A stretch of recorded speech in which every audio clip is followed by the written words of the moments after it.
ഇനി കാർഷിക മേഖലയിൽ നിന്നുള്ള വാർത്തകൾ. തമിഴ്നാട്ടിൽ നിന്നുള്ള കായവരവ് വൻതോതിൽ കുറഞ്ഞതോടെ സംസ്ഥാനത്ത് നേന്ത്രക്കായ വില കുതിച്ചുയരുന്നു. ഒരു മാസത്തിനിടെ കിലോയ്ക്ക് 15 രൂപയാണ് വർദ്ധിച്ചത്. പാലക്കാട് മൊത്തവിപണിയിൽ നേന്ത്രക്കായ വില കിലോയ്ക്ക് 35 രൂപയാണ്. കഴിഞ്ഞ മാസം ഇതേ ദിവസം കിലോയ്ക്ക് 20 രൂപയായിരുന്നു. വരവ് കുത്തനെ കുറഞ്ഞതോടെ കഴിഞ്ഞ ഒരാഴ്ചക്കിടെ കിലോയ്ക്ക് 8 രൂപ കൂടി. തമിഴ്നാട് സത്യമംഗലത്ത് നിന്ന് മാത്രമേ നിലവിൽ പാലക്കാട് മാർക്കറ്റിലേക്ക് നേന്ത്രക്കായ എത്തുന്നുള്ളൂ. പ്രതിദിനം 10 ലോഡ് കായയാണ് എത്തുന്നത്. ഇതിൽ തന്നെ ഗുണമേന്മയുള്ള നേന്ത്രക്കായ വളരെ കുറവാണ്. സത്യമംഗലത്ത് ഉൽപാദനം അവസാന ഘട്ടത്തിലെത്തിയതാണ് ഇപ്പോഴത്തെ പ്രതിസന്ധിക്ക് കാരണം. കേരളത്തിൽ ഒരിടത്തുനിന്നും നേന്ത്രക്കായ വിപണിയിലെത്തുന്നില്ല. ഒരു മാസം കഴിയുമ്പോൾ തമിഴ്നാട് തൂത്തുക്കുടി മേഖലയിൽ നിന്നുള്ള നേന്ത്രക്കായ പാലക്കാട് മാർക്കറ്റിലേക്ക് എത്തിത്തുടങ്ങും. അപ്പോഴേക്കും സത്യമംഗലത്ത് നിന്നുള്ള കായ്വരവ് പൂർണ്ണമായും നിലയ്ക്കുമെന്നതിനാൽ വില കുറയാൻ സാധ്യത കുറവെന്നും വ്യാപാരികൾ പറയുന്നു. News desk MyFin TV. കർഷകർക്ക് ന്യായമായ വില ഉറപ്പാക്കാൻ കേന്ദ്ര സർക്കാർ വിവിധ സംസ്ഥാനങ്ങളിൽ വിപണി ഇടപെടൽ ശക്തമാക്കി. വിളവെടുപ്പ് സംഭരണം വർദ്ധിപ്പിക്കാൻ പുതിയ നടപടികളും സ്വീകരിച്ചു.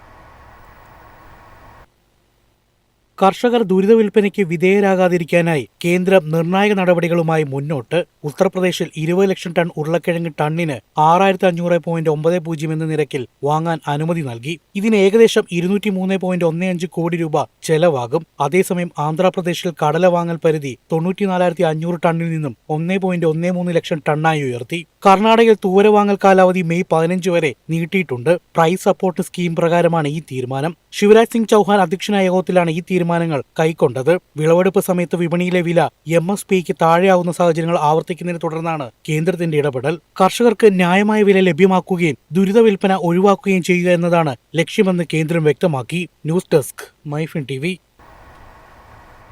ആയുർവേദ സസ്യമായ അശ്വഗന്ധയുടെ ഉപയോഗത്തിൽ കർശന നിർദ്ദേശവുമായി ഭക്ഷ്യസുരക്ഷാ അതോറിറ്റി.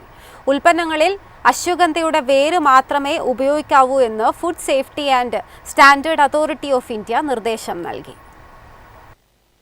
അശ്വഗന്ധയുടെ ഉപയോഗത്തിൽ നിർണായക നിർദ്ദേശവുമായി food safety and standards authority of India. ആരോഗ്യ സപ്ലിമെന്റുകൾ, ന്യൂട്രാസ്യൂട്ടിക്കൽസ്, ഫംഗ്ഷണൽ ഫുഡുകൾ തുടങ്ങിയവയിൽ അശ്വഗന്ധയുടെ വേരും അതിന്റെ എക്സ്ട്രാക്റ്റും മാത്രമേ ഉപയോഗിക്കാവൂ എന്ന് അതോറിറ്റി വ്യക്തമാക്കി. ഇലകളും അതിന്റെ എക്സ്ട്രാക്റ്റുകളും ഉപയോഗിക്കുന്ന നിലവിലെ നിയമങ്ങൾ പ്രകാരം അനുവദനീയമല്ലെന്ന് അറിയിപ്പിൽ പറയുന്നു. 2016 ചട്ടങ്ങൾ പ്രകാരം നിർദ്ദിഷ്ട പരിധിയിൽ വേര് മാത്രമാണ് ഉപയോഗിക്കാൻ അനുമതി. ഇതിനിടെ ആയുഷ് മന്ത്രാലയവും നിർമ്മാതാക്കളോട് ഇതേ നിർദ്ദേശം നൽകിയിട്ടുണ്ട്.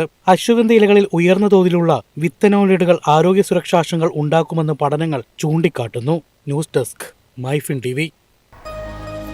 എളുപ്പത്തിൽ സമ്പാദ്യം വളർത്താം. ഇന്ന് തന്നെ മൈഫിൻ TV ആപ്പ് ഡൗൺലോഡ് ചെയ്യൂ.